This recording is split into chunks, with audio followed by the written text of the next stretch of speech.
Hey everyone, What If Fan here, bringing you another exciting part of What If becoming a mangaka in One Piece world. You can find the fanfic title and the original author's name on my Patreon page. Make sure to check it out and show them some love. If you enjoy the video, don't forget to like, subscribe, and ring that notification bell so you never miss an upload. Also check out my Patreon channel for early releases of all the series, where you can find all the series released one day ahead of YouTube. Alright, let's jump into it. Chapter 651, Bon Play's impersonation deceives the readers. Chapter's events. Passage from level 4 to level 3. Magellan, who had just arrived at the scene, was profoundly taken aback by the sight that greeted him. "What on earth happened here?" he exclaimed. "Hannibal, while you were stationed here, you were completely overwhelmed," he questioned further. The prison guards, Hannibal included, were sprawled on the ground, unmistakably battered. "Snap out of it, Hannibal. What transpired here?" Magellan seized him by the neck, compelling him to regain consciousness. Gay.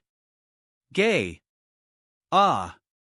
Ch. Chief Warden. Please let go.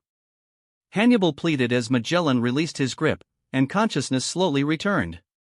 "Buh. My sincerest apologies. I let my guard down," Hannibal admitted with evident anxiety. I detest torture." On the periphery, Mr. 3 vehemently protested against the notion of being subjected to torture. "Damn it, that Okama bastard deserted us." Buggy expressed his frustration, cursing Mr. 2, who had successfully escaped. "The escapee utilized his Okama Kenpu. How should I put it? He caught me off guard." Hannibal, displaying an unusual humility, harbored aspirations of assuming the role of Chief Warden at that very moment. "I don't care about your excuses." "Did he make his getaway up the stairs?" Magellan inquired about the escape route. "That prisoner belonged to Crocodile's Baroque Works and went by the name of Mr. 2. "Ah. And he was an Okama."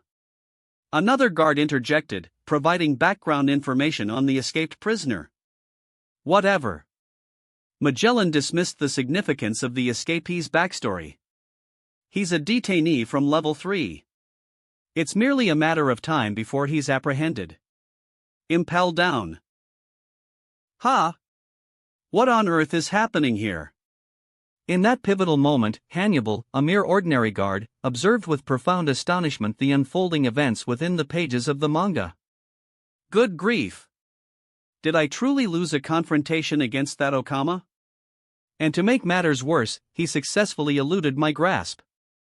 How do you envision yourself ascending to the position of Chief Warden with such a frail display of strength?" Following the departure of Saint Warcury, common guards like Hannibal finally found solace, allowing them to return to their manga readings with a sense of relief. Some guards harbored hopes of encountering their fictional counterparts within the manga's narrative, while others contentedly immersed themselves in the solitary enjoyment of the manga's unfolding events.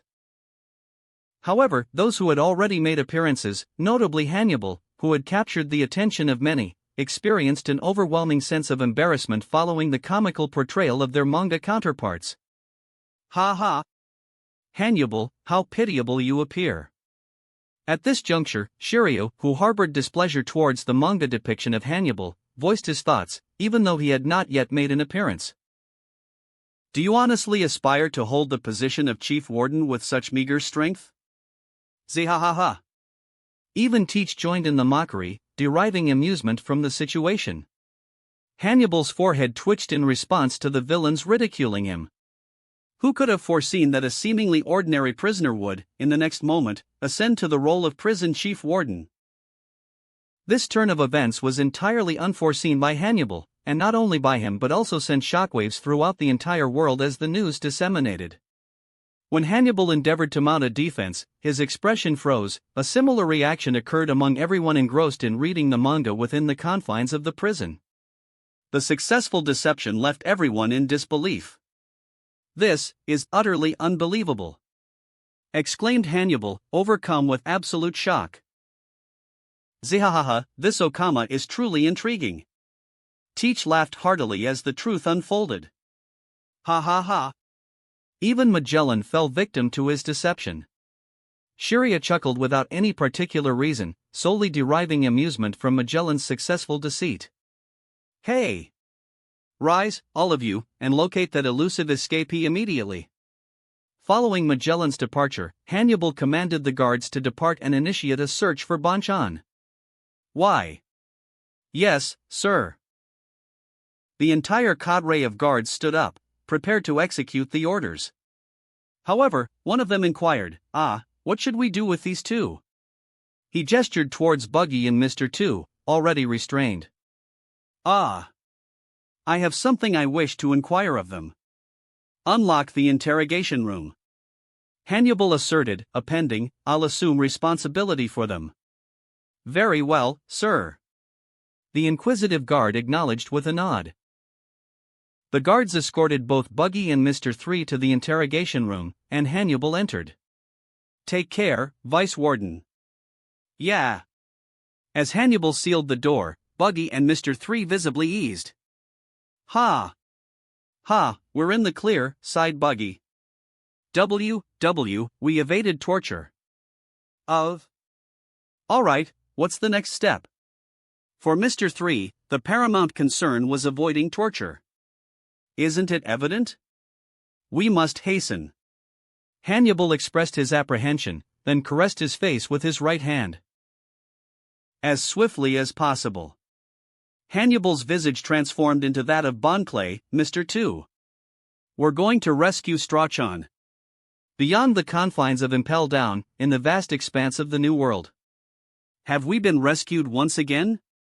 Buggy fixated his gaze on the manga page, his eyes widened, and his face etched with shock. What's unfolding here? Why is Hannibal extending assistance to you, ha? Bonchan! Shanks exclaimed in surprised bewilderment. It's Bonchan! Oh God, we've been ensnared in deception. This individual didn't flee. Instead, he returned to rescue Luffy. What an extraordinary ability. Throughout, I believed he was Hannibal. In reality, he was Mr. 2. This man, he's a devoted friend. Rayleigh acknowledged this after absorbing the revelation conveyed by Bonclay in the concluding moments of the chapter. Returning to the serene waters of the East Blue. Precisely within the confines of the Baratai restaurant, Roger regarded Bentham with astonishment and posed a question. This devil fruit, the main fruit, did you truly consume it at this moment?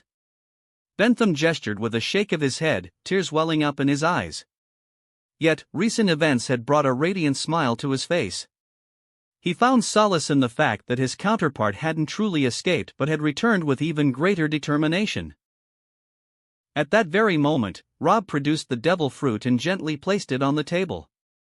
Take it, you rightfully deserve it. Rob uttered quietly, eliciting shock from Alvia and others who gazed at the devil fruit in sheer amazement. It's the main fruit. I vanquished its previous user in Wano 5 years ago. It was intended to reach you somehow, but it has remained in my possession since then, and now, I return it to you. Rob took pleasure in bestowing the fruit upon its rightful owner. Chapter 652, The Okama's Loyalty, Because We're Friends. Chapter's Events. Did you mention rescuing him? He's submerged in Magellan's lethal poison. Buggy grappled with the incomprehension of Bonclay's intentions. It seemed he was willing to squander a valuable opportunity for escape all for the sake of a mere straw hat. Didn't the soldiers mention he was taken to level 5? There's no hope for him. We'd simply meet our demise like mere dogs. Bonclay's visage contorted in response to Buggy's words, and he declared, I'm indifferent to whether I meet my end like a dog or an Okama. When I turned away from Strachan amidst his battle with Magellan, I abandoned not only my physical presence but my very essence. Instead of enduring defeat or capture there, I fled. And as long as Strachan persists, I pledge to return and rescue him, even if it costs me my life. With these articulated sentiments, Bonclay's resolve became unequivocally apparent to the pair. However, Buggy remained indifferent. I'm unconcerned about your pledges, we've successfully escaped. We're secure. Why would you willingly re-enter the perilous situation just to save him? Because we're friends. I require no other justification. Bonplay exclaimed with fervor, expressing the most unyielding rationale in the pirate world for the act of rescuing someone. Bentham, the young boy, attempted to wipe away his tears, yet the continuous flow of tears and mucus persisted. Because we're friends. Yes, is there a stronger reason than that? I abandoned him once, but I won't make that mistake again, huff, huff. Bentham cried without casting a glance at the onlookers who now observed him with a mix of curiosity and bewilderment. That boy. Is he Bonchan? Yes, he might be. Otherwise, why would he cry and keep repeating the phrase of Bonchan? Did Rob Sama invite him to their table for this reason? If you scrutinize him closely, you'll notice a striking resemblance to a younger version of Bonchan. That's true. I've always seen him here. I didn't expect him to be a character from the manga. He must take immense pride in being portrayed as Luffy's friend in the manga. Ah, I envy that child. Rob paid no heed to the hushed conversations in the restaurant, but he certainly didn't overlook the boy Bentham. The devil fruit he had offered remained on the table, yet the boy's focus shifted to the manga, diverting from the enigmatic fruit. What you're about to witness will be the most heroic scene in the life of your future counterpart. Rob's words captured the attention of the boy, as well as Roger and the others. On the other hand, Roger's eyes were filled with admiration as he observed the boy. Meanwhile, Alvia and Rouge stared in shock, alternating their gaze between the manga pages and the boy seated beside them. Don't look at me, keep reading. Manga possesses a superior ability to convey messages compared to my words. Rob spoke with a gentle smile when he noticed the boy looking at him. You'll emerge as one of the heroes in the Impel Down arc, you're destined for it. Me? The 10-year-old boy pondered upon hearing Rob's statement. Yes, you, Rob affirmed. After this arc, you'll become the favored character for many in this world. Truly, this exceptional performance exceeded my expectations. Heroes like you are rare in this unforgiving world. Even Roger was taken aback by Bonplay's sacrifice for Luffy. Upon completing chapter 536, both Alvia and Rouge found it impossible to hold back their tears. What Bonchan did for Luffy surpassed their expectations. This epitomized the essence of a true friendship. Impel Down, Medical Wing. What on earth did you just say? No. What? Bonchan, determined to counter Hannibal's dismissal, hastened to the medical wing in search of an antidote for the poison currently tormenting Luffy. No one who has faced Magellan has ever survived after being exposed to this level of poison, declared the medical wing doctor emphatically. Managing a single type of poison is one challenge, but devising a universal antidote for multiple types of poison is an impossibility. And you dare to call yourselves doctors? This is no time for jesting, exclaimed the imitation Hannibal. No. This is no jest. Take action. We must deliver Straw Hat Luffy to the Marines alive. Bonchan clung to hope. Any attempts to cure him would only accelerate his demise. Unfortunately, there's nothing we can do. The doctor expressed regret, intensifying Bonplay's desperation. Look, there's no way to save Straw Hat. Upon returning to the place where Buggy and Mr. 3, Buggy urgently implored him to flee once more instead of attempting to rescue Luffy. Fighting Magellan and emerging unscathed would require a miraculous intervention, mentioned Mr. 3, who found himself melting like wax under the scorching heat.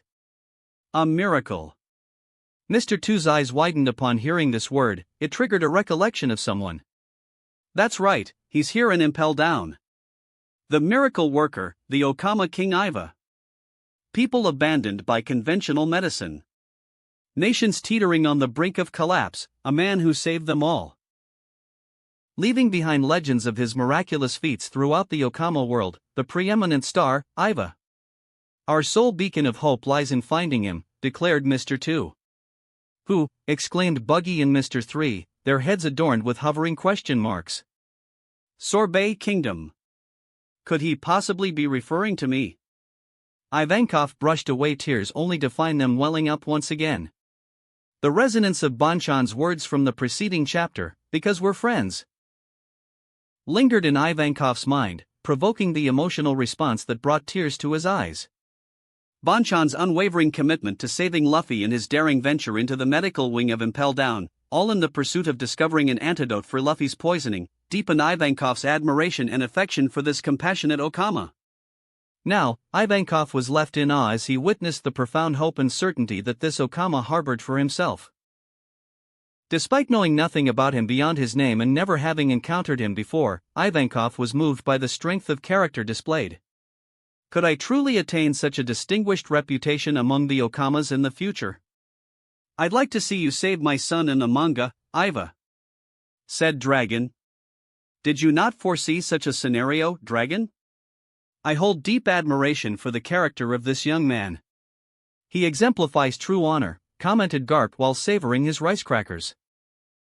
"It appears he's truly preparing to venture into the 5th floor. Where is Hannibal in the midst of all this?" Crocodile, on the other hand, ridiculed Hannibal, whose identity had been pilfered by his former agent. Marineford. "What the hell am I witnessing?" Sengoku exclaimed in frustration. "Where is the genuine Hannibal in all of this?" Mangaka inquired. "Ha ha. I wouldn't be surprised if he's colluding with them, perhaps blaming Magellan later," Zephyr chuckled. "That scoundrel. How did this unfold? Why hasn't the manga provided clarification yet?" Akainu was seething with anger at the current turn of events, hinting at yet another rescue for Luffy. "I perceive. It's only in the face of utter despair that a new ray of hope emerges. Is this the very essence of the friendship power frequently extolled by Naruto, Gon, and Killua?" Tsuru reminisced about vivid instances from other realms. "I discern a sense of justice in this Okama's heart. I commend that. At least he's not a coward," Kuzan remarked, prompting Sakazuki to cast a disapproving glance at him. "Oh, I'm intrigued to see how he'll evade Magellan's poison. Could the Okama King possess the ability to perform miracles?" Borsellino pondered aloud. "Let's observe how this unfolds." Sengoku nodded and resumed his reading. Chapter 653, You're Alone Here. A frigid breeze swept across the winter island, ushering in an unmistakable sensation of chilly shivers. Within the confines of Drum Kingdom, situated in the initial stretch of the Grand Line, the prevailing climate was characterized by cold temperatures and a blanket of snow. However, the advent of the art store, distinguished by its expansive interior, marked a pivotal shift in the dynamics of life. This establishment provided a capacious haven where residents of the kingdom could congregate without the oppressive feeling of overcrowding. Even the King Maypole and his modest family perceived and embraced this delightful transformation, not to mention the broader populace. The brisk winds swept through the horizon, yet devoid of any human presence to register its cold embrace, only vacant abodes bore witness. Within the inviting confines of the art store, all inhabitants convened, reveling in the celebration of the latest manga volume. It became customary for a significant portion of the populace to dedicate their entire day to this vibrant hub. In a secluded chamber, removed from the bustling throng, Dr. Hirolek immersed himself in the manga, grappling with a myriad of conflicting emotions. Perched on the 5th floor of Impel Down, he was acutely attuned to the severe cold prevailing in his surroundings. However, it was not the chilling atmosphere that accounted for his current emotional state. Rather, it was the agonizing ordeal that Luffy was currently undergoing. "This young boy doesn't deserve such tribulations," murmured Hirolek, his heart weighed down by profound sorrow at the unfolding predicament befalling Luffy at that very moment. Chapter's events. Level 4, Employees Stairway. Proceeding to Level 5? The soldiers stationed at the gate executed a crisp military salute upon witnessing Hannibal's arrival accompanied by 2 prisoners. Yes, indeed. These prisoners have been sentenced to endure the chilling grasp of confinement. Hannibal proclaimed with an outward display of confidence. However, internally, his thoughts betrayed a different sentiment: "We have no alternative but to press forward. Just you wait, Strachan." Clay cast a discerning gaze at the document in his possession, a roster detailing the names of level 5 prisoners, and an unsettling feeling settled within him. But there's something strange about this list of prisoners in level 5. What's going on here? Emporio Ivankov, the historically formidable Okama king. Iva's name is absent. Was he granted release or subjected to execution? With no recourse, Clay turned to the guards flanking him and inquired, was this prisoner set free? Oh, Ivankov. Several years ago, an incident occurred. Have you forgotten, Vice Warden? The guard responded with a hint of displeasure. Ah. I see, that happened. I know, but if you do, tell me what happened. Yes. But in the presence of the prisoners? It's acceptable, proceed. Periodically, individuals have inexplicably vanished from Impel Down. They didn't escape outright. Prisoners who hadn't even made a single move. Vanished without a trace, as if spirited away by demons. The guard elucidated the mysterious disappearances of prisoners. These unnatural vanishings instilled great trepidation, as if they were beckoned to the gates of hell. Hence, it was colloquially referred to as being demoned away. They vanished. Mr. 3 perspired profusely upon learning this unsettling information, but then, an intense chill overcame him. So cold. The door's not even open yet. And we're already clad in so many layers. Impel Down. What is the meaning of this? Where am I, for heaven's sake? Hannibal remains utterly baffled by the unfolding events, as Clay seamlessly steals his identity in an astonishingly simple manner. Not a single guard detects any flaw or irregularity in the flawless disguise of the Okama. Yet, this fails to elucidate the disappearance of the real Hannibal thus far. Why are things proceeding so smoothly for them? Ha! Ha ha ha! Well done! Revel in the splendid cold. Didn't see that coming, did you? Hannibal exclaimed with fervor upon witnessing how Clay, Buggy, and Galdino were compelled to enter level 5 without their coats. Clay even entered in the nude. The rationale behind this being that the real one always enters without clothes. Who could this Emporio Ivankov be? Odd. What could be the cause of prisoners vanishing from time to time? At this juncture, Magellan, now elevated from Vice Warden to Guardian Warden, chimed in. He reclaimed some confidence from the 5 elders. Once again, he stood on equal footing with his former rank as the Chief Warden. Demons might indeed exist in this prison. Hannibal shuddered. Demons, my ass. There must be some clandestine reason behind the prisoners' disappearances. Why didn't my manga counterpart express any interest? Magellan mused curiously before making new entries in his log. Zihahaha. That's because your counterpart is constantly occupied with bowel movements. Where will he find the time to investigate the secret of level 5? In this moment, Teach, who dismissed the symbolic title Guardian Warden after consuming the dark fruit, whether Magellan appreciated it or not. Magellan regarded Teach with disdain, but he paid no heed to the mockery. Since the manga will unveil everything in due course, he saw no need to delve into the investigation. Ha ha ha. Your mouth are more venomous than Magellan's, O Chief Warden. Shiryu also taunted. Ohara. Saul's countenance underwent a transformation as he observed the unfolding events in the manga. This benevolent giant was gripped by a profound sense of pain and sorrow for Luffy. I am inclined to believe that this situation is unparalleled in Luffy's experiences. Brook cast a gaze at Saul and sighed. The inclination to laugh had completely dissipated within him.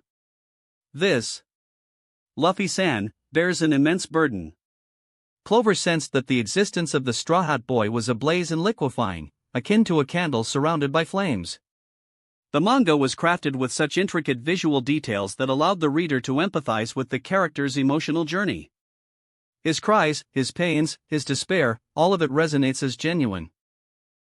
Vegapunk attempted to offer solace, yet tears cascaded down uncontrollably.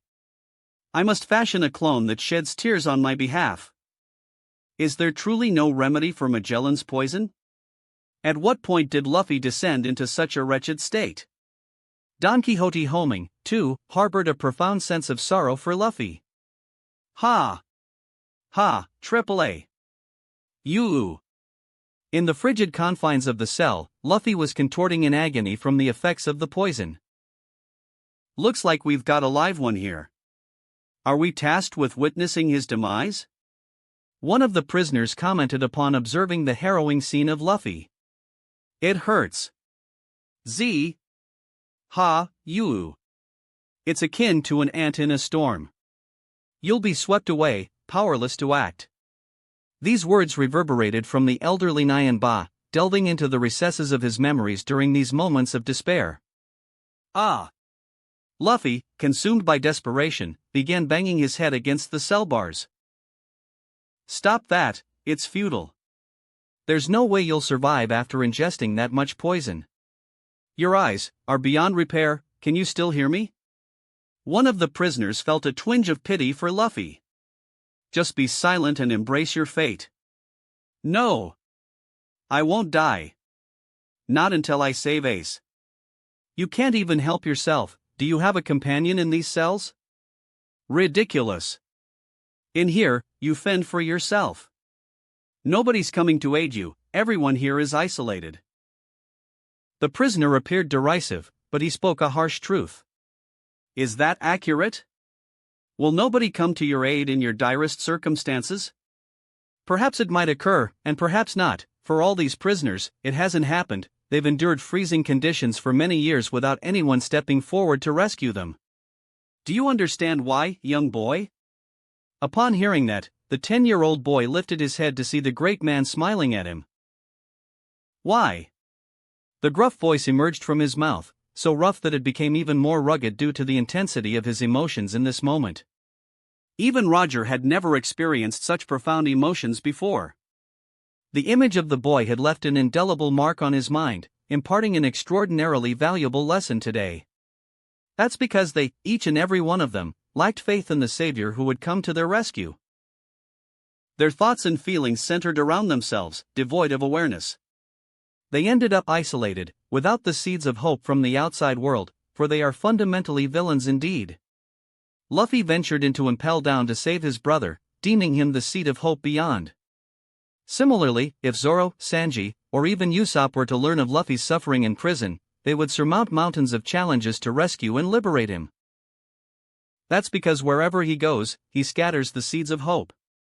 Everyone genuinely adores him, even the former adversary Bon Clay became his friend when Luffy acknowledged it.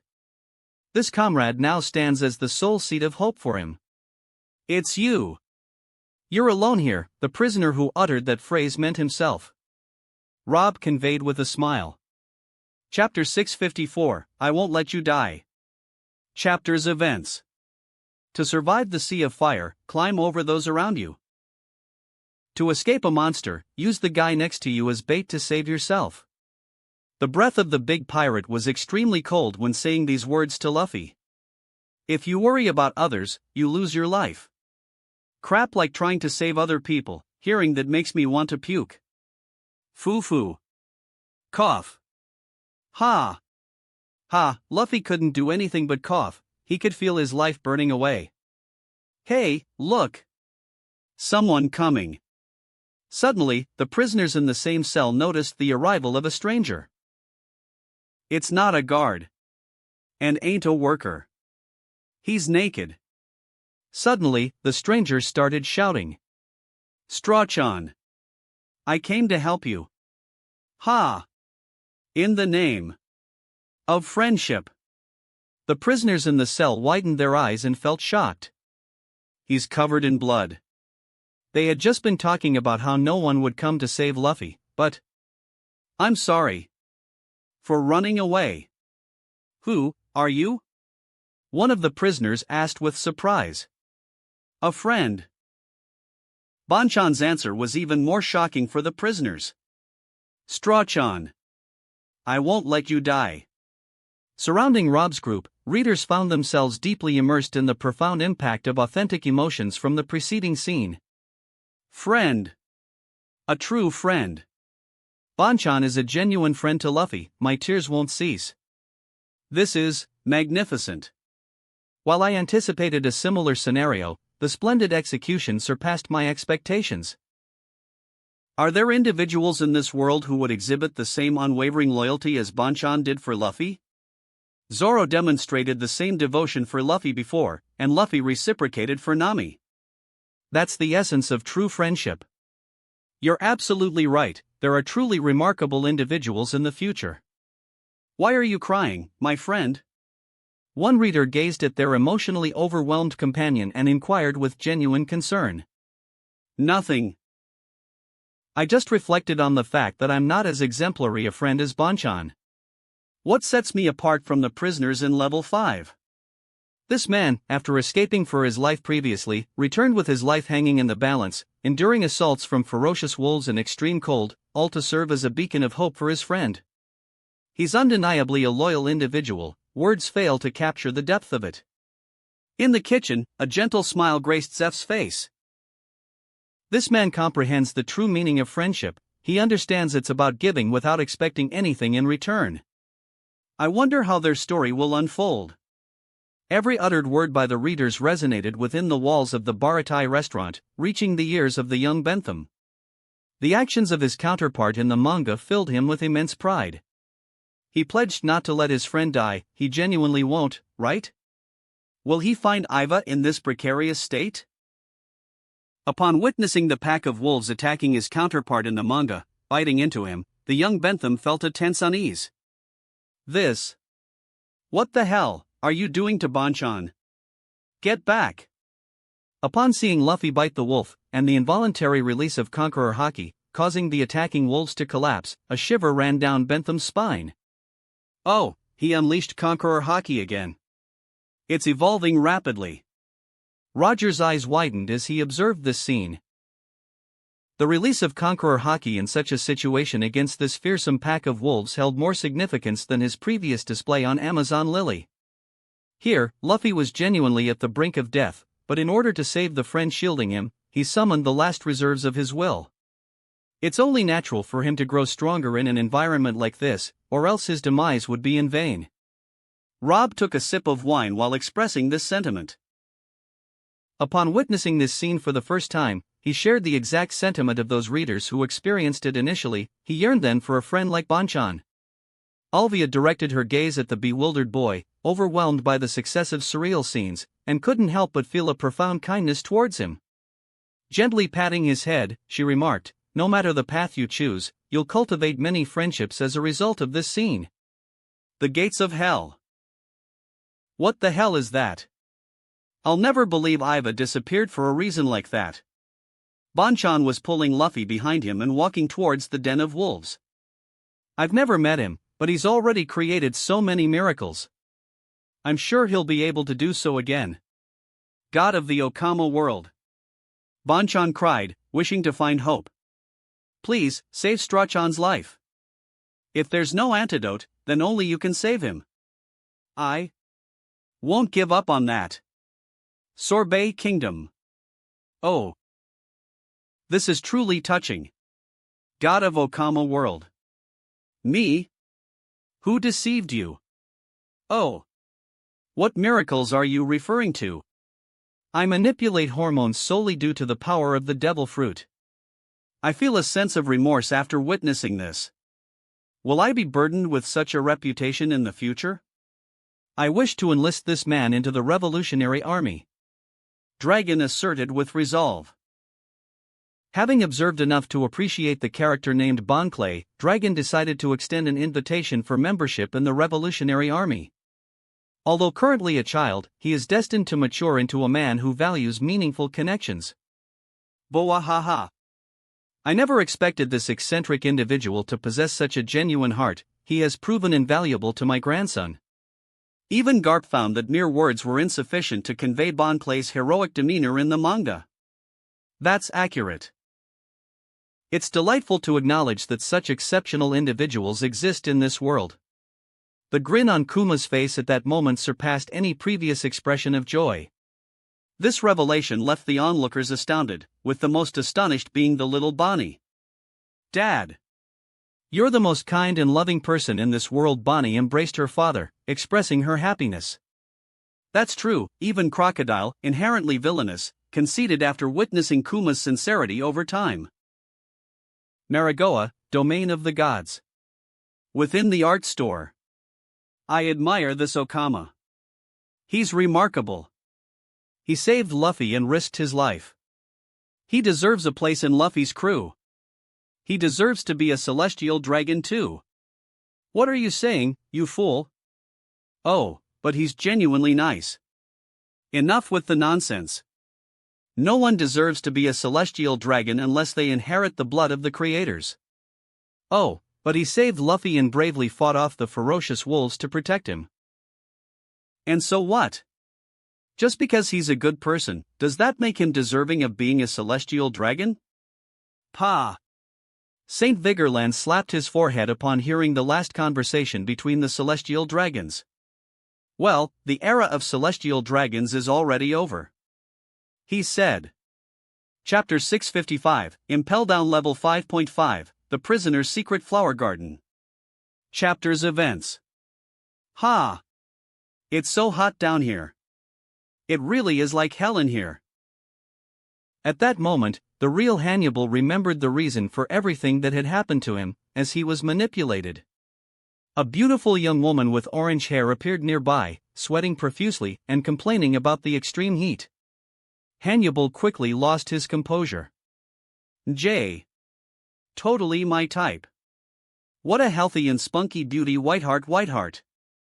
Wait, but, where'd that slippery Okama gone? The one who beat these guards down, huh? Who are you? The scene was filled with unconscious guards. Hannibal had initially come here because he received a distress call from the guards about the Okama who had crushed them all, but instead, he found a beautiful woman. Don't worry about that, bro. Come on over here, Whiteheart. She approached him strangely. My clothes are all sticky from the sweat. Won't you help me get them off? Seeing this stunning temptation, Hannibal completely lost control. Then go ahead and open this door, Whiteheart, said the fake Nami. Sure, here we go, Whiteheart. Hannibal eagerly opened the door, and both of them entered, closing it tightly. I've got you now. Bon Clay returned to his true form, surprising Hannibal from behind. The latter had no defense against it. Bon Clay stripped him of his clothes, tightly bound him, and closed his mouth. Level 4, Torture Tool Storage. I won't forgive you. I'll never forget this, you Okama. At the moment, Hannibal was in an unenviable position, suspended and securely bound, stripped of his clothes. It's great that this is the warden's responsibility. But I hate being outwitted. And I wanna be the warden. Ha. Oh, Bonchan, what have you done to poor Hannibal? Ha. That's utterly revolting. Ha. I momentarily mistook it for Nami. But, in all seriousness, Nami would be furious if she knew he was appropriating her appearance like this. Ha. Hannibal completely succumbed to this alluring trap. Now it all makes sense. This was to be anticipated. Bonchan's ability is truly formidable. If he wished to escape from Impel Down, he could effortlessly achieve it. That is indeed accurate. Oh, why did the temperature suddenly spike? Here in the Ohara art store, everyone experienced an unusual escalation in temperature, as if they had transitioned from an art store to level 4 of Impel Down. Oh, this is not good. Miss Belmere is irate. That bastard Okama. My sympathy needs to be returned. Just moments ago, Bella was genuinely moved, praising the kind nature of this Okama. However, in the next moment, she witnessed him exploiting her daughter's form in this perverse manner to deceive the vice warden. That was unacceptable to her. Calm down, Bella, said Glora. Don't be angered. Bonchan had no alternative but to use Nami's visage. After all, Nami is undeniably tempting. Humph.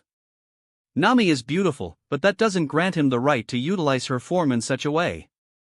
Bella swiftly composed herself from her apprehension and disregarded the situation. Well, considering it from another perspective, this Okama truly had no other viable option. Luffy required urgent rescue.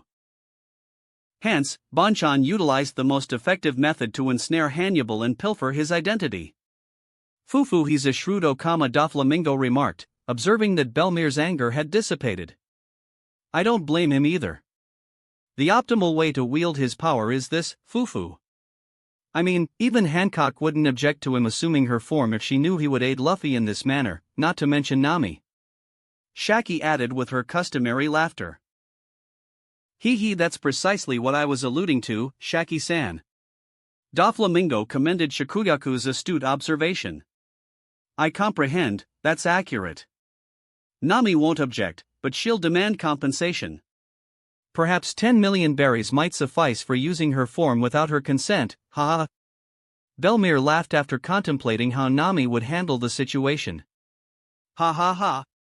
This will undoubtedly make Bonplay regret not opting for Miss Doublefinger or Miss Valentine instead. As former members of the same organization, Rosinante speculated that Bonchan might have duplicated most of their forms. TSK, what absurdity is this that I'm witnessing? At this moment, Mihawk felt the need to retch upon seeing the demon-like forms currently pursuing Sanji. That's correct, they truly are demons. That guard wasn't deceiving us. Isho remarked after observing a congregation of Okamas in one place. Wait, is this place within Impel Down? That's accurate. Ha! Wasn't the person who found Luffy and Bonplay a man? Why do they now resemble women? Is this Ivankov? It is indeed Ivankov. Vegapunk, Clover, and Brook's eyes widened after recognizing the man with the imposing countenance in the manga. Yes, the guards were certainly busy today. On the stage, the lights focused on the person who was speaking and singing simultaneously. Prisoners have disappeared, they've been dragged to hell, or so they say. But in truth, they're all right here. Fufu. This is not hell. Fufu. If you had to say, it is the Okama's world. An underground world. Welcome to Impel Down Level 5.5, the prisoner's secret flower garden. Ah! New Kama land. Hi ha. Kamabaka Kingdom Queen, retired, Emporio Ivankov. Sorbet Kingdom. What on earth is that? Crocodile's forehead displayed visible veins as his worst fears manifested into reality. The monstrous entity that he had hoped never to encounter in the manga had finally made its appearance. Ha ha ha ha. This is absolutely marvelous. At long last. Finally. It's gracing the pages of the manga. What an extraordinary honor. Oh. Have you established a clandestine kingdom for Okamas within Impel Down? That's certainly something I'd consider doing. Hi ha. My counterpart is undeniably magnificent. Oh. What a truly remarkable entrance. I find myself at a loss for words to describe the sheer amazement of this scene. Ivankov completely brushed off Crocodile's disapproval as the spectacle of his initial appearance held the undivided attention of everyone present. To say that he was merely excited would be an understatement. He was genuinely ecstatic. Ivankov. I don't recall such a level in Impel Down. Level 5.5. I wonder what significance it holds. Dragon raised an intrigued eyebrow as Ivankov's counterpart made his debut, provoking curiosity. While he expected his appearance, the manner in which he presented himself was genuinely surprising. He foresaw him being confined in a cell, frozen alongside the other prisoners. However, witnessing him singing, frolicking, and embracing a regal lifestyle in Impel Down was an unexpected revelation. Oh, Dragon! Even Impel Down won't deprive me of my freedom. That's the essence of who I am. Hi ha. Boa ha ha. This is repulsive. Garp felt a potential urge to vomit if he continued indulging in more rice crackers. After all, the sight of a multitude of Okamas gathered in one place left a disturbing impact on the reader's sensibilities. Chapter 656, Hormone Controlling Human. Marineford. Goodness. Level 5.5? From where on earth did this level emerge? Why am I not informed about it? At that precise moment, every soldier stationed in Marineford was privy to the resonating shock in Sengoku's voice. His intonation carried a blend of bewilderment and amazement. Level 5.5? The prisoner's secret flower garden? What on earth is this? Why is there such a covert location in Impel Down, right under the vigilant gaze of the guards? The demons my ass. They're just mere prisoners. The sight of the prisoners, pirates, reveling in their time within Impel Down not only fueled Sakazuki's already intense disdain for pirates but also roused his anger towards these peculiar monsters who identified themselves as Okamas. This was genuinely unforeseen. Even Zephyr, no stranger to surprises, found the revelation astonishing. This was an entirely new level in Impel Down exploited by pirates to evade retribution, a level unbeknownst even to the prison authorities. How could the Marines not be astounded to witness this staggering truth unfold within the pages of the manga? Does such a level not currently exist? Borsellino pondered. Wait, the manga's about to unveil that secretive level. The manga has already disclosed a clandestine level we were oblivious to. Are you expecting anything else? At that moment, Sengoku resumed his customary composure, uttering in an indifferent tone. He had grown accustomed to anticipating the unexpected within the pages of this one-piece manga. The sixth level has been disclosed already. Everyone is well aware that the location housing Ace, Jimbei, and Crocodile, the place Hancock ventured to, constitutes the sixth level. No need to fret over that anymore. More significantly, that rascal Ivankov, he's perilous. What kind of ability allows for the forcible alteration of a person's gender? It's unfathomable. The manga volume slipped from Sengoku's grasp upon witnessing Ivankov's extraordinary paramecia ability. Such power exists in this world. Tsuru was equally taken aback. Ha ha ha. True, the ability to manipulate and internally transform the human body is astounding, but, Tsuru-chan, you're the one immune to shock. Can't you turn people into laundry swaying in the wind? Zephyr chuckled while offering his commentary on the scene. Ha! My ability cannot be compared to this illogical power. This person can shatter the boundaries between genders completely. There are other abilities capable of the same, nothing truly shocking. At that moment, an intruder barged into the Fleet Admiral's room. The imposing figure seized everyone's attention. Oh, it's Kon-san, welcome back, please take a seat. Sengoku extended his greetings to the former Fleet Admiral. Others followed suit, mirroring Sengoku's actions. Sengoku, Zephyr. I see you're still relishing the manga as always. Well, do not let me intrude, comrades. The peculiarity lay in his statement while seemingly disregarding the manga book in his hand. Ahem. The 5 elders have dispatched me to synchronize with you, comrades, concerning a plan to fortify the Marines through Project Alpha. Upon hearing this, the expressions on Sengoku's face underwent a transformation. Without delay, he closed the manga volume and declined the presence of those below the rank of Admiral. Fishman Island. What in the world is happening here? Why are these men dressed in women's clothing? Are there individuals among humans who exhibit such peculiar behavior? Goodness! This huge man has undergone a transformation into a vulnerable woman. The Hara Hara no Mi? What an alarming and fearsome ability! My, oh my! Do such terrifying paramecia powers truly exist in our world? Could they potentially affect our fishmen as well? Keep your voice down. I don't want to encounter such a devilish entity in my lifetime. A stir of confusion swept through the fishman readers gathered in the art store as they observed a human man undergoing a gender transformation following the administration of Ivankov's transformative hormones. Hold on.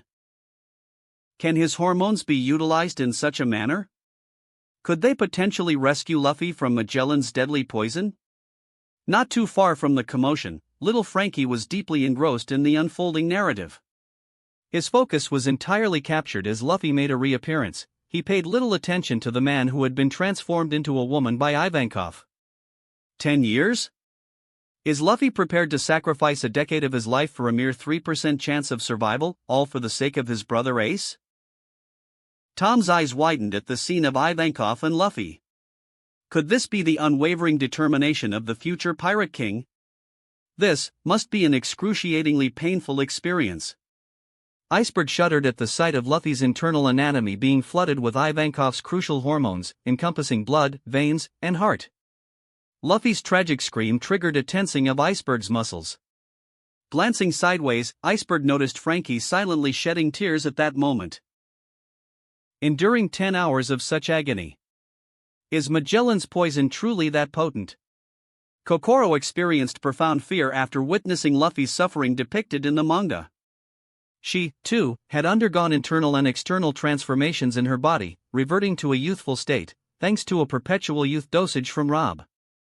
However, it caused her no pain. She merely felt a gentle warmth followed by a brief contraction in her body, lasting only a few seconds. The vitality present in the perpetual youth dosage was undeniably immense.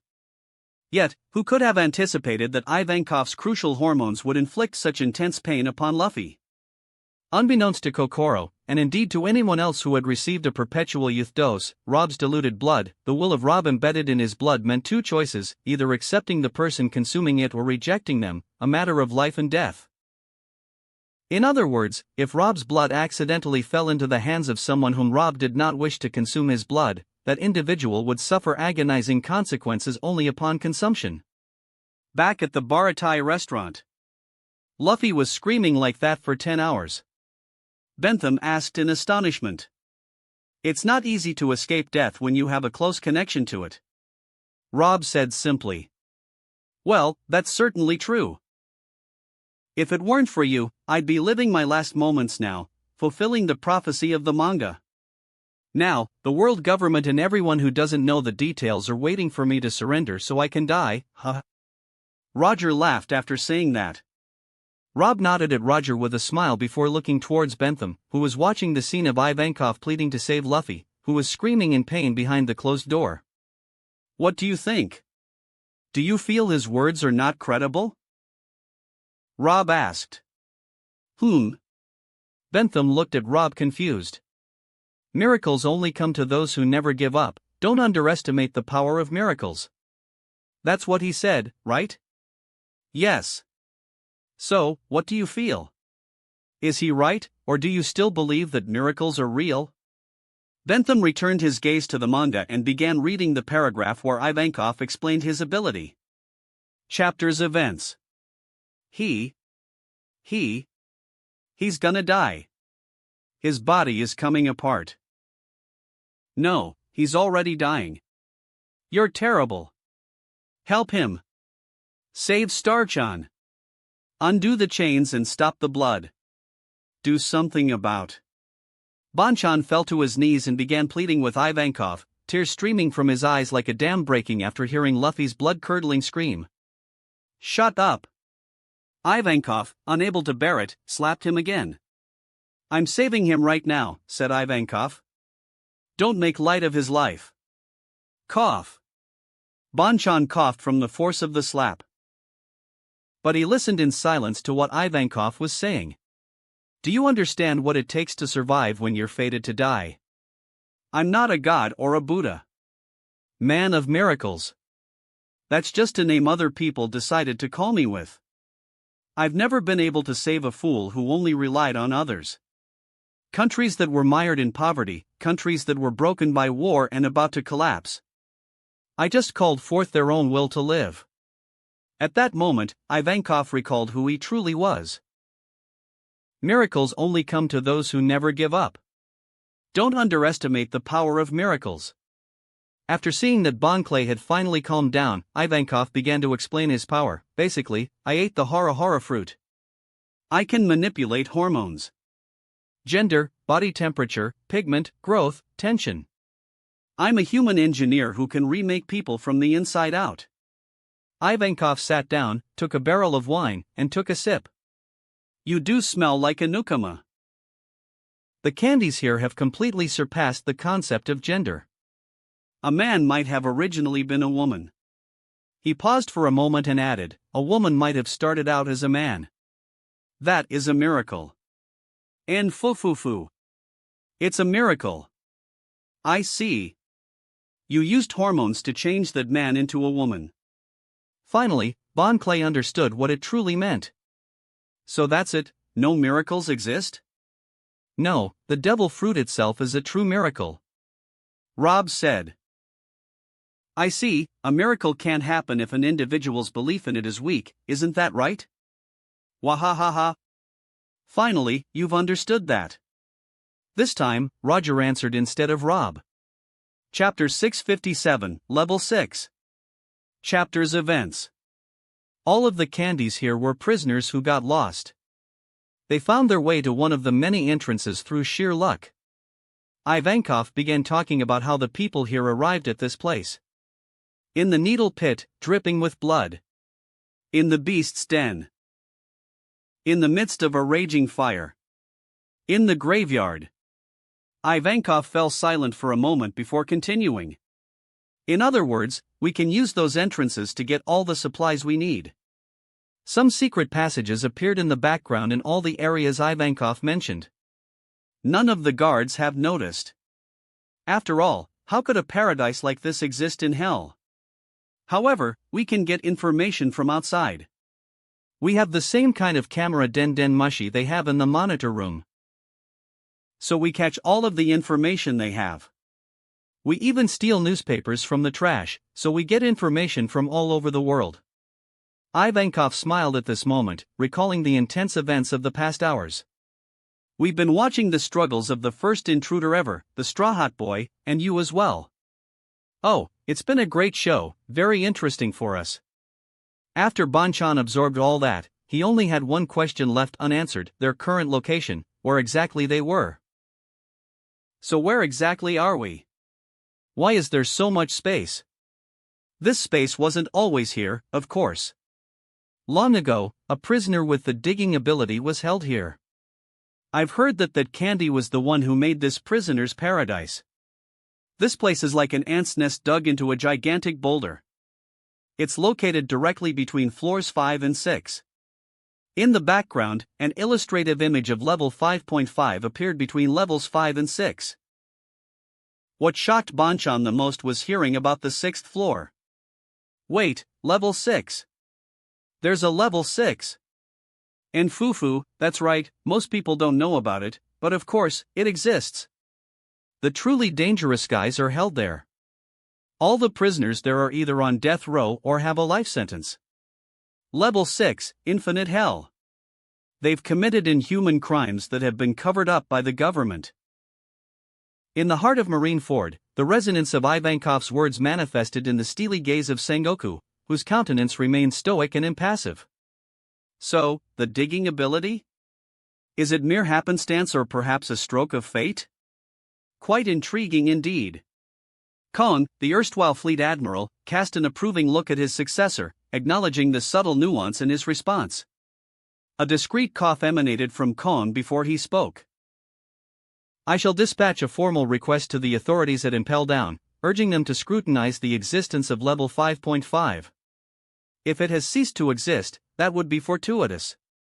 I will assign them the task of actively seeking the prisoner possessing the digging ability. All of this is in a bid to forestall the potential emergence of what is colloquially referred to as the prisoner's paradise within the infernal depths of Impel Down.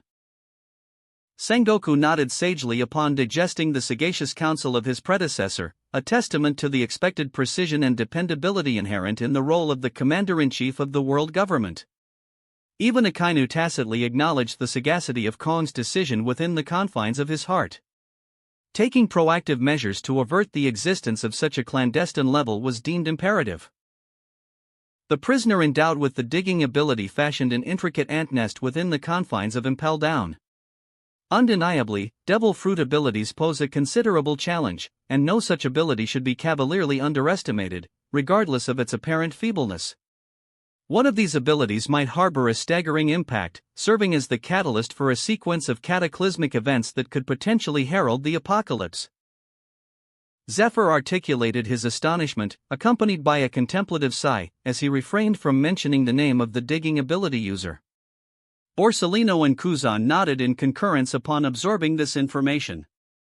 In this moment, the occupants of the room were exclusively those holding the esteemed ranks of admiral and above, with great staff officer Tsuru standing as the sole vice-admiral in attendance. Well, it appears the volume is on the verge of completion, especially now that the discourse has veered towards the elusive 6th level. Observing Ivankov broach the subject of the 6th level, an erstwhile government secret, Kong clenched his teeth in visceral disdain. That level is no longer shrouded in secrecy. Well, let us redirect our focus to deliberating the enhancement of marine forces. It would be unwise to incite ire prematurely. As Kong closed the manga book, the others reluctantly followed suit. Internally, a collective yearning persisted. They harbored an unspoken desire to delve further into the unfolding narrative. At Marigoa. Within the confines of the Hall of Authority in Pangaea Castle, the 5 elders meticulously scrutinized the pages of the manga with expressions of disapproval and lingering uncertainty. Sigh, as anticipated. Saint Saturn couldn't help but feel a profound sense of sorrow following the revelation of confidential information pertaining to the elusive 6th level. Initially, the 5 elders were struck with astonishment and shock upon learning about the existence of the so-called prisoner's paradise in Impel Down. However, this revelation did not substantially alter the overarching narrative, considering they remained deprived of their true freedom. Yet, with the disclosure of level 6, maintaining their composure became an untenable task. This level has shrouded itself in secrecy for the past 700 years, ever since the inception of Impel Down. It served as a haven for numerous generations of formidable pirates and rebels, their very existence systematically erased from historical records, leaving behind only the remnants of their bones in the eternal abyss. Saint Venus paused for a contemplative moment, casting a thoughtful gaze upon their comrades before resuming. With the veil lifted from this clandestine level, I harbor concerns that the forgotten names from the river of history might resurface in the collective memory of the world. They've already met their demise. Even if people remember them, what tangible change will it bring? Saint Jupiter pondered aloud. Perhaps the narratives of some among them could wield an impact. The Revolutionary Army might seek to exploit this revelation. In truth, there is no greater influence than that wielded by the manga itself. Should we prove incapable of halting its course, our fate is inexorably sealed, for its true conclusion portends our own demise as well. Fufu. The countenances of the 5 elders solidified into a stoic expression upon hearing the voice of their sovereign. The atmosphere in the Hall of Authority seemed to exhibit signs of opacity, akin to an illusory page. This phenomenon was a direct consequence of Lord Imu's shifting mood. In this fleeting moment, only the 5 elders experienced a momentary dizziness. Though their inclination was to kneel in veneration of the Lord and pledge unwavering protection with their lives, an imperceptible force thwarted their attempts at movement. Seated on the throne, surrounded by swords, Imu adjusted her posture. The enigmatic smile etched across her face remained unchanged.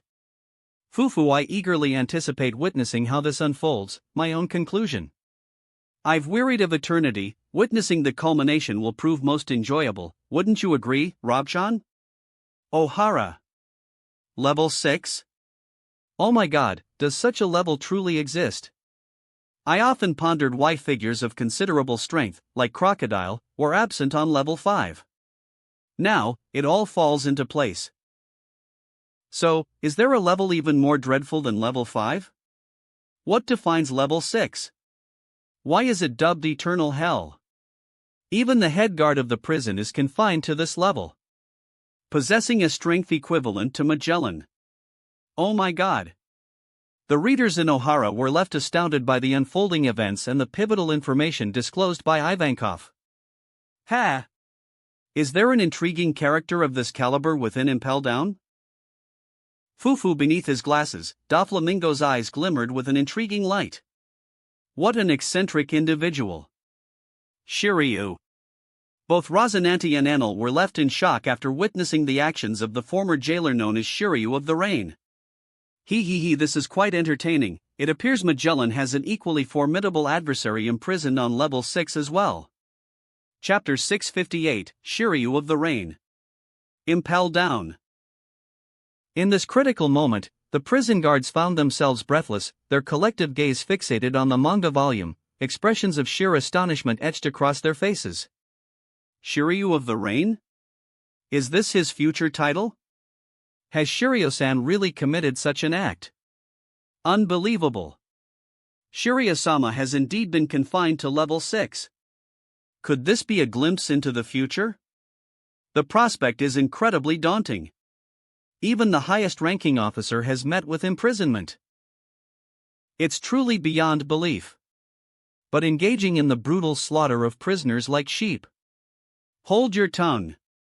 Shiryu-sama will hear you, and you may end up being the sheep destined for the slaughter. The unfolding scenario caught everyone off guard, Magellan included, who had not anticipated such a turn of events. Zihahaha, quite intriguing. Teach chuckled, casting his amused gaze upon Shiryu and the unfolding developments in the chapter. Chapter's events. The prison has one more person with immense strength. Impel Down's head guard, Ivankov, continued revealing the prison secrets to Banchan. Shiryu of the Rain. His strength is on par with Warden Magellan's. If you take into account how Magellan is out of commission for short periods of time, the one to really worry about was Shiryu. As strong as Magellan. Banchan's mouth widened in shock upon hearing that. Magellan alone was enough to instill despair in them, but the addition of another person of equal threat level would only multiply their despair. Ivankov, indifferent to Bon Clay's shock, continued, these two formed the backbone of Impel Down's impregnable walls. In the background, the shadowy figure of Shiryu emerged, carrying a sword dripping with the blood of the prisoners he had dispatched. Flashback. Magellan looked at the severed bodies of the prisoners, then at Shiryu standing amidst the corpses. Shiryu! What are you doing? Magellan exclaimed in anger. What, you ask? Shiryu replied with a questioning tone. The prisoners aren't just for your amusement. Shiryu! Magellan shouted. Who cares? If I cut down this trash. Shiryu said disdainfully. End of flashback. Ivankov grabbed a large piece of meat and began consuming it while talking about Shiryu. He massacred many prisoners for no apparent reason. He was labeled a dangerous threat and imprisoned on level 6. I hadn't even heard of that. Even if that happened before I was caught. Banchan was surprised after hearing these revelations. The most devil woman in the history of piracy, Katerina Devon. The gigantic battleship, San Juan Wolf. The drinker, Vasco Shot. Pirates who would make you shiver just by hearing their names. There are even people on level 6 who did things so unspeakable, they didn't even appear in the newspapers and are now only the subjects of legends. Ivankov recalled one of them and mentioned, your former boss is there too, and he's not too happy about it, referring to Crocodile. So, this is indeed the reality that unfolded. The gaze of 22-year-old Shiryu bore intense emotions as he observed Magellan. Humph. And what does it matter? I don't fault my counterpart for casting you into the cell, butchering prisoners without just cause is utterly unacceptable. Magellan snorted, affirming that he would replicate his counterpart's actions from the manga if Shiryu were to repeat such deeds. Ha ha ha. You're no longer the prison warden, so you hold no authority over, Shiryu chuckled wickedly, casting a meaningful glance at Teach. Teach swiftly grasped the situation, his smile deepening as he addressed Magellan, I am the prison warden now. Even if you were the prison guardian, you lack the necessary authorities to bring my subordinates into the prison, zihahaha. It is Shiryu's prerogative as a senior jailer to mete out punishment to the prisoners as he deems fit. A stern expression hardened Magellan's face, he comprehended the implication of Teach's words. This indicated that Shiryu had aligned himself with Teach, at Magellan's own expense. Are you, by any chance, Katerina Devon? Both Teach and Shiryu returned to the first floor of Impel Down, trailed by Magellan and Hannibal. Teach positioned himself in front of the cell, scrutinizing the specific name mentioned by Ivankov in the manga. The 14-year-old girl raised her head with difficulty to meet the gaze of the prison officers. If only she hadn't forsaken her identity as a hunter, this remorse lingered incessantly throughout her imprisonment. That's correct. What do you desire? She inquired cautiously. Ziha. Will an unassuming child like yourself evolve into the most nefarious woman in pirate history? On what grounds? Teach inquired. Sorbet Kingdom. Hi. This is truly remarkable, utterly intriguing. My counterpart in the manga is a treasure trove of information. As anticipated by the most efficient officer of the Revolutionary Army. Even while incarcerated, he operates in silence. And fu. Ivankov brimmed with enthusiasm after witnessing his manga counterpart unveil a plethora of information concerning the intricacies of Impel Down's levels, its officers, their personal exploits, and the most perilous inmates on level 6. Crocodile drew a deep breath upon discovering Ivankov's mention in the manga. He is aware of my existence as well. I sincerely hope that my counterpart in the manga has no affiliations or intersections with him. Such hopes lingered in Crocodile's heart. I am eager to witness your counterpart's reaction in the manga upon learning that Luffy is my son, Dragon remarked with a smile while directing his gaze at Ivankov. Undoubtedly, significant changes are on the horizon. I am willing to leverage everything to assist him, exclaimed Ivankov. And what exactly do you plan to assist him with? A transformation into a beautiful young woman, perhaps? Boahaha. Garp quipped, inserting his pinky into his nose for emphasis. Hasn't your counterpart already stated that everything will conclude for Ace once Luffy wakes up? Garp's frustration surfaced at this moment. Luffy will awaken long before that, he will recover, Dragon affirmed with unwavering conviction. I am committed to aiding him in reaching Ace as swiftly as possible. I am confident in that wager. In response, Crocodile regarded Ivankov with derisive glances upon hearing that. Dragon turned his gaze to Crocodile before offering a smile. You may very well evolve into a formidable ally for my son. Ha? Do you share that belief, Dragon-san? Crocodile inquired. Well, I don't anticipate that your assistance will match the caliber of what Kuma did, but perhaps you could prove to be a valuable ally.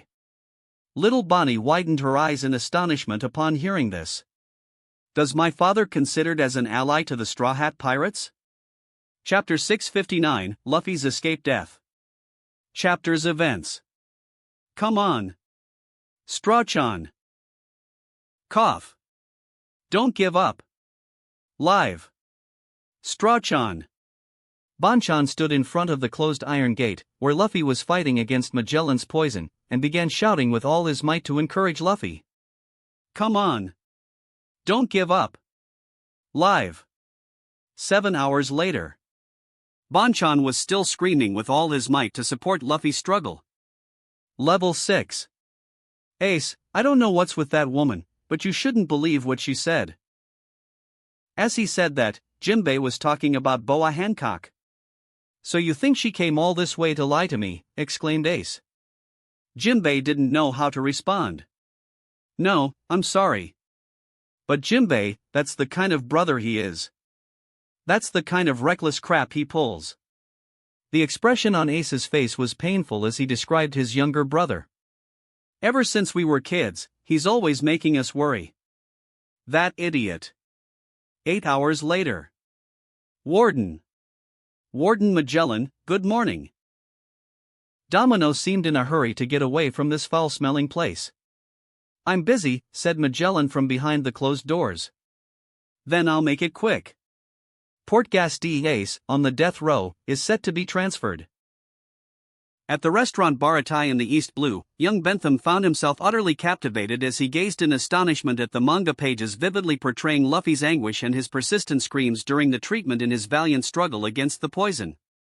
His eyelids quivered, and tears welled up once more as he observed the Okama, his counterpart, standing resolutely in front of the iron door. The Okama passionately began encouraging Luffy to endure even more. Is this what a true friend does? Bentham pondered, his thoughts flowing unconsciously. Indeed.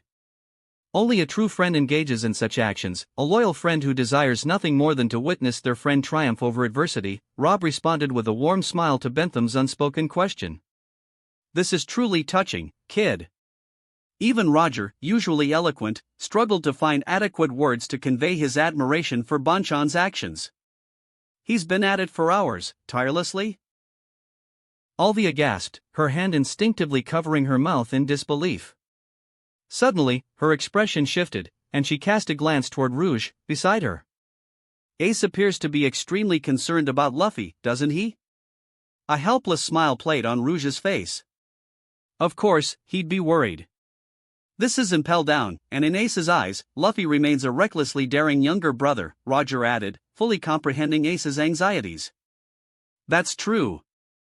Ace is absolutely certain of Luffy reaching Impel Down. And yet, he also senses that Luffy reaching where he is now is almost like a dream. That's why he's immensely worried and feels a deep sense of guilt for allowing Luffy to bear all these risks for his sake. Rob succinctly explained the entire situation. The realization that my son is already enduring this psychological torment adds to my own pain. Rouge's smile faded. The outcome doesn't bode well for both of you. I apologize, but you must come to terms with it. After all, fantasy remains just that, fantasy. Rob reluctantly disclosed a fragment of the truth. Both Roger and Rouge couldn't shake off an ominous premonition after absorbing this revelation. Blood. Seeing a river of blood seeping from under the iron door, the expression froze on Bonchan's face. The cheers came to a halt, and everyone felt a foreboding sense. His voice. Bon Clay exclaimed in horror. The pain never stops while they're recovering. So if he stopped screaming and 2 days haven't passed? Ivankov perspired. It's a pity. But 20 hours. You fought well. Ivankov felt regret for Straw Hat's fate. Strawchan.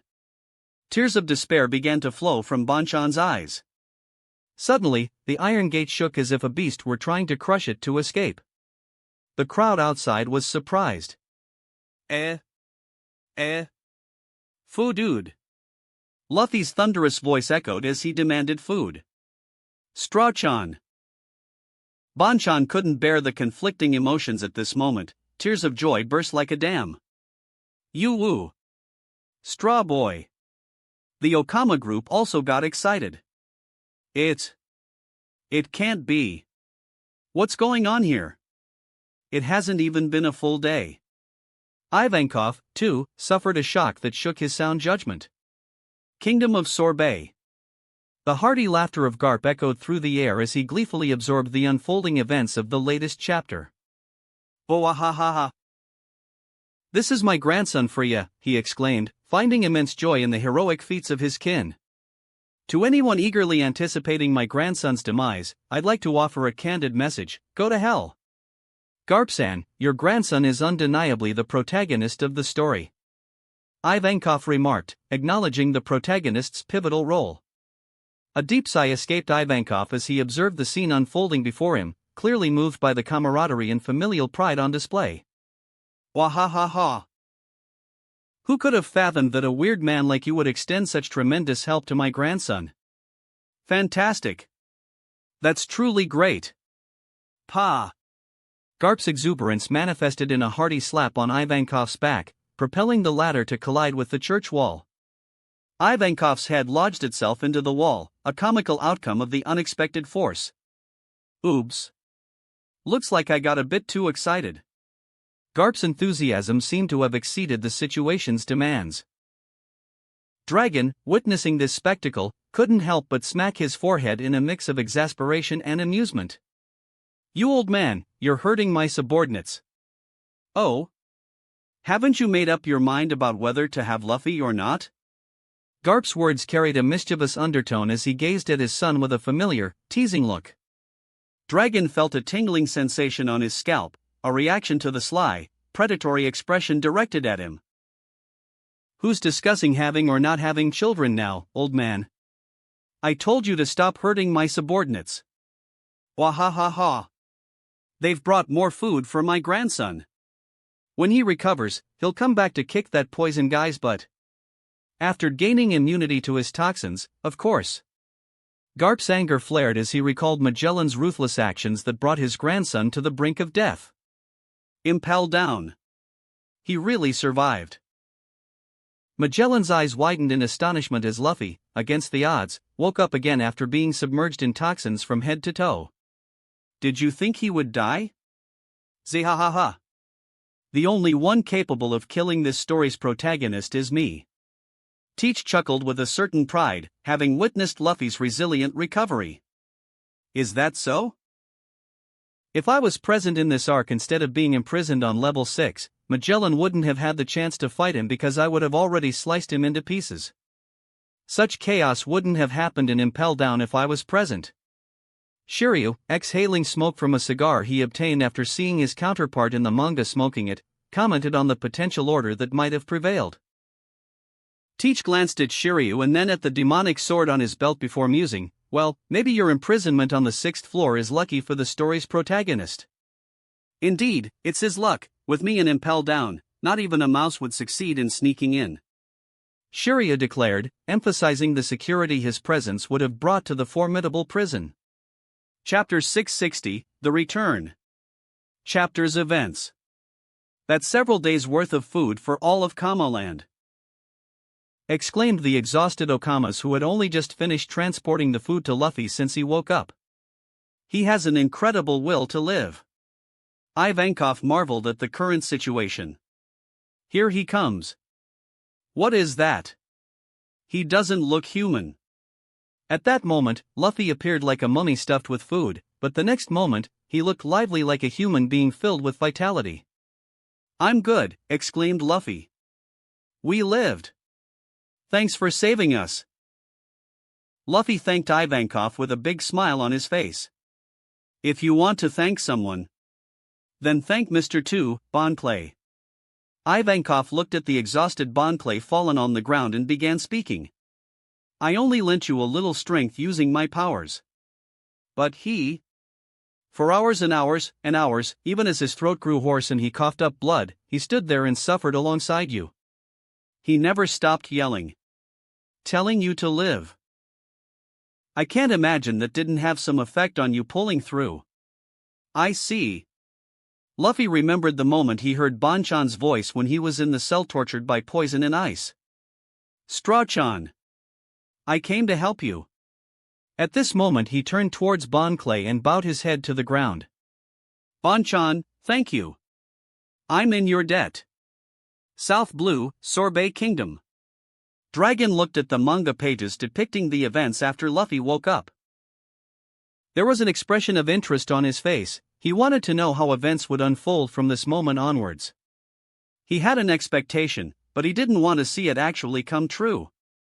This boy Bonclay has earned tremendous renown from my son. As expected. He has exhausted all his strength. Dragon sighed after seeing his son collapse from exhaustion. It's natural. He fought many opponents to get here. The fight with Magellan was extremely dangerous. His exhaustion is a small price to pay. Garp was more aware of Luffy's physical condition than what was shown in the manga so far. Fufufu, what do you think? Do you think I'll intervene? Upon hearing that, Crocodile looked disdainfully at Ivankov, who had a proud smile on his face. Dragon nodded before saying, Tension hormones. It's the title of the chapter primarily. Little Bonnie pointed to the title with her tiny finger, looking very cute. Goodness gracious. He's devoured all that food. Is that even normal? Ha ha ha ha. Quite normal. This is Luffy, after all. You're right, ha ha ha ha. The natural Luffy has an insatiable appetite, not to mention the exhausted Luffy. He's endured a life-or-death ordeal. He deserves such a feast after all those battles. Absolutely. Now he'll return stronger to kick Magellan's butt. What are you saying? Magellan is on our side. Don't forget we're celestial dragons, pirates are our enemies. Ha ha. But Luffy is my hero. Shut up, you moron. Inside the art store at the domain of the gods in the holy land of Maragoa, the general mood was livelier than usual after Luffy emerged from his perilous situation. Sigh. He survived all of that. The leader of the Holy Knights felt a pang of unease seeing Luffy awaken with such vigor. You've made us a formidable enemy, Shanks. The expression on the man with crescent-shaped hair perfectly mirrored that of the Yonko in the manga, the red-haired Shanks. Inside the Hall of Justice, at Pangaea Castle. The Revolutionary Army again. That's expected. Emporio Ivankov. This person is dangerous. What shall we do about him? What else? Put his name on the blacklist. His fate will be death. Saint Saturn snapped the pen in his hand out of sheer anger. The angry look on his face resembled that of the other elders. Mentions of the Revolutionary Army and anything related to it cast a cold atmosphere over the hall. After all, in the manga, the Revolutionary Army represents the official opposition force to the world government. In reality, however, the Revolutionary Army is considered merely a small force compared to the enormous Red Mountain, Rob, and his organization. Sigh, if only our reality was like the world in the manga. Saint Venus sighed and sheathed his sword. He wished that Rob didn't exist in this world. Haha, the world would be boring if it was like in the manga. Wouldn't it? Imu's voice resonated at that moment, her soft laughter sending shivers down their spines. Oh Hara! This is the scene I've been waiting for, yahohoho! At last, the captain is awake. Are you happy too, Laboon? Boo! Brook felt jubilant upon seeing Luffy successfully awaken from severe poisoning, and even Laboon, the whale on his shoulder, cheered happily. He sacrificed a decade of his life at a young age. That's serious and unsettling. Sigh, I feel regretful. Dr. Vegapunk's tongue twisted with concern as he spoke. As the smartest, he was the only one to touch upon this matter that passed unnoticed before the reader's eyes. That's true. What a great sacrifice. It means he won't live to old age. Clover felt sorrowful upon contemplation. The life of a pirate is never guaranteed. Sacrificing 10 years of his life is much better than immediate death without the ability to save Ace. Homing felt that Luffy made the right decision. His sacrifice won't go in vain. Upon hearing that, Mihawk smiled on the side. You speak as if you were a former pirate, Mr. Celestial Dragon. One Piece manga made me live the life of a pirate even though I never was and never will be one. Smiling, Don Quixote homing replied. Ho ho ho, you're absolutely right. I feel the same way. One Piece made me live as a marine soldier, a pirate, and an archaeologist, but most importantly, it taught me to be human regardless of my profession. Isho laughed before acknowledging the sincerity of Homing's words. Upon seeing Isho intervene to clear the misunderstanding, Doflamingo returned to his seat, where he was about to give Mihawk a lesson for mentioning the forbidden celestial dragon word in his dictionary. Calm down, Doffy, you won't be able to defeat him if you fight. Enel stopped Doffy from being reckless. My promotion to legendary hunter will come from defeating him. Just wait and see. That wraps up this part of What If Becoming a Mangaka in One Piece World. Thanks so much for listening. As always, new parts drop every 4 days, so be sure to stay tuned. Also check out my Patreon channel for early releases of all the series, where you can find all the series released one day ahead of YouTube. If you enjoyed the video, don't forget to like, subscribe, share it with your friends, and please consider supporting the original author as well. See you in the next one.